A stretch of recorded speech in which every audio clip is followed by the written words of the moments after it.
Bismillahirrahmanirrahim. Assalamualaikum warahmatullahi wabarakatuh. Alhamdulillahilladzi anzala al-Qur'an hudan lin-nasi wa bayyinatin minal huda wal furqan. Wassalatu wassalamu ala munzalil Qur'an ala qalbihi liyakuna minal munzirin. Wa ba'd.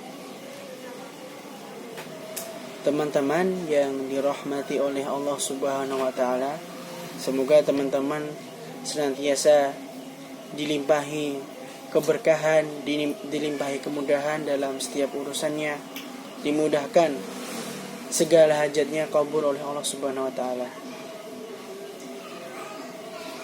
Teman-teman, kalau minggu kemarin saya telah membahas sebuah tema hadis secara tematik, yaitu hadis yang saya pilih, yaitu hadis seorang wanita atau wanita dilarang bepergian tanpa disertai mahramnya. Namun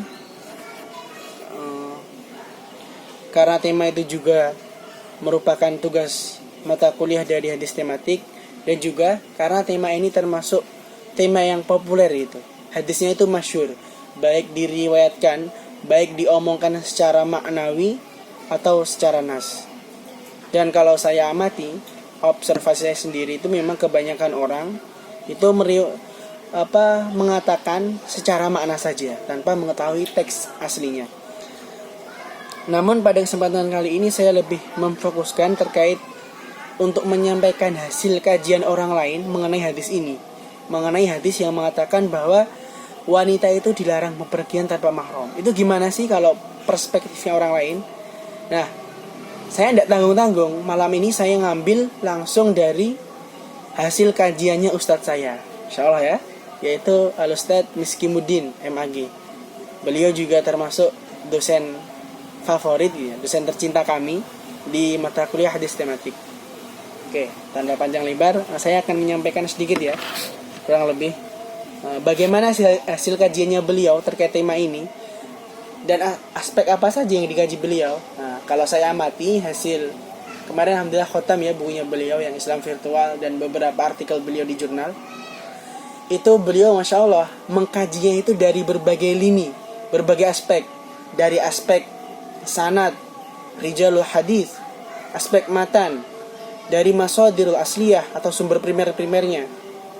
Itu lengkap teman-teman, Masya Allah. Bagaimana perawi yang meriwayatkan hadis ini itu banyak juga ternyata. Kalau saya kemarin hasil takhrij di aplikasi itu ya, itu ada 70 lebih teman-teman, dan rata-rata memang sahih hadis ini. Cuman kalau keunggulan dari hasil kajiannya beliau ini, intinya lengkap teman-teman. Bahkan kita itu dimanjakan dengan tabel, adanya tabel terkait kan wanita dilarang bepergian tanpa mahram. Itu juga menimbulkan pertanyaan, bepergiannya itu memang berapa hari sih kok sampai dilarang gitu? Terus jarak safarnya itu berapa kok sampai dilarang? Nah, di hasil kajiannya beliau itu runtut, yang mengatakan 3 hari, yang mengatakan sehari semalam, kemudian jaraknya itu ada. Jadi kita itu tinggal mengamati, oh ternyata rawi ini mengatakan jarak bepergiannya sekian, lama bepergiannya sekian, itu ada di kitab hasil kajiannya beliau. Ini yang mantapnya, yang keren-kerennya. Kemudian juga dijelaskan terkait konteks yang mengitari hadis itu muncul. Kenapa sih Rasulullah kok bersabda seperti itu? Kok wanita tidak boleh bepergian tanpa disertai mahram itu kenapa? Kenapa zaman dulu ada apa kok sampai dilarang gitu?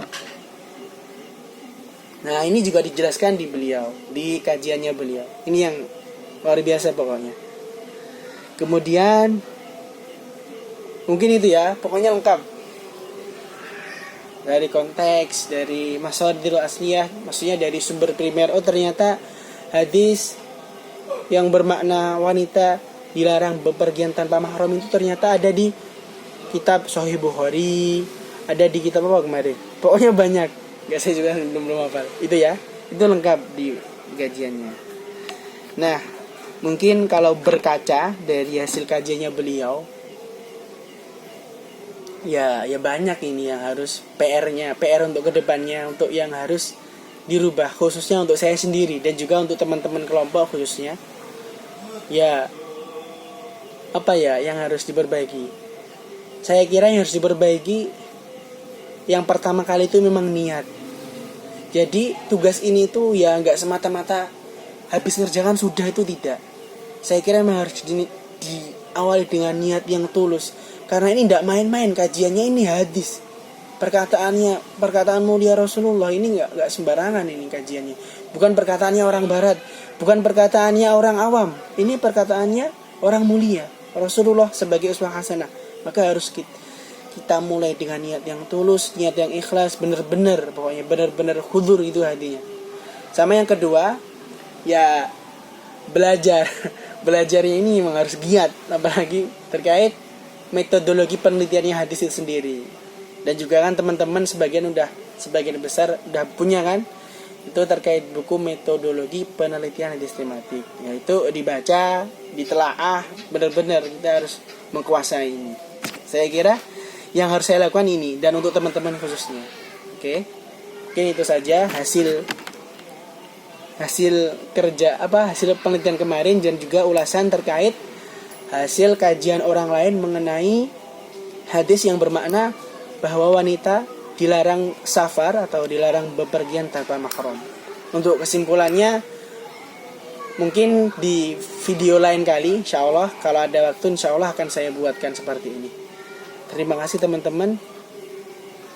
Terima kasih atas perhatiannya. Aqulu qouli hadza astaghfirullah li wa lakum wa lisa'ilil muslimin. Wassalamu alaikum warahmatullahi wabarakatuh.